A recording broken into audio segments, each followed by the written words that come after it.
Good evening, folks. I've been watching our Luther Family Ford Skycam for quite some time today. Seen some cars come in and out of the entrance there and seen those snow, that tracks covered up by some snow and some blowing snow almost immediately after those cars travel through the parking lot there. And I've also been watching the traffic traveling slowly on the on-ramp there for I-29. So we're seeing a lot of that, a lot of ginger travel, which is the good news. People are driving slowly for the most part that I've at least seen on our sky cams around the area. But if you do plan on stepping out this evening to drive anywhere or even tomorrow morning, the winter weather advisory does continue for most of our viewing area until 6 a.m. tomorrow. But even though it ends at 6 a.m., I do expect there to still be some slippery spots beyond 6 a.m., even toward lunchtime perhaps tomorrow as we head toward the middle part of our day on Wednesday. Notice the Devil's Lake Basin and down through Stutsman County are excluded from this advisory, but I do still expect a few slippery spots up there as well. As you can still see a few light snow showers that are moving through the Devil's Lake Basin. Most of that impactful snowfall, though, does appear to be along north and south of I-94 at this hour in North Dakota, but I do expect this to move, continue pushing its way into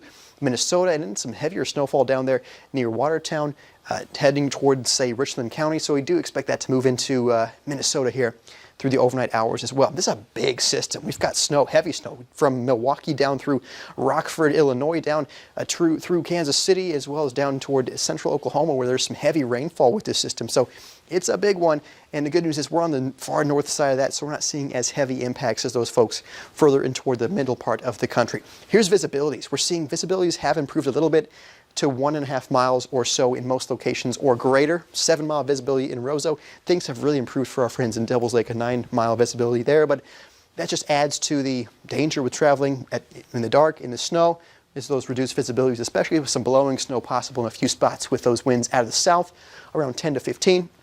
But notice this wind shift here out in our western neighborhoods. Northwest around 25, gusting 33 miles per hour in Jamestown. So we are seeing that shift of the winds behind this system.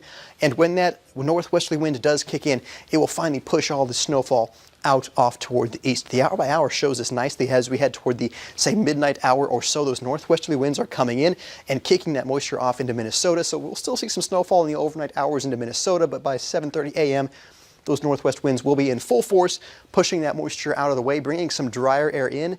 And so by 7:30 a.m., I do expect most of the actively falling snow to be done, but still could see some blowing snow in a few spots and still some slippery roadways to get us going for that Wednesday morning commute. Temperatures in the teens to get us going for Wednesday, and they don't move too far from where they start, staying fairly steady through the afternoon. Do expect some clear sky to move in to our western neighborhoods with the clouds hanging on through Minnesota.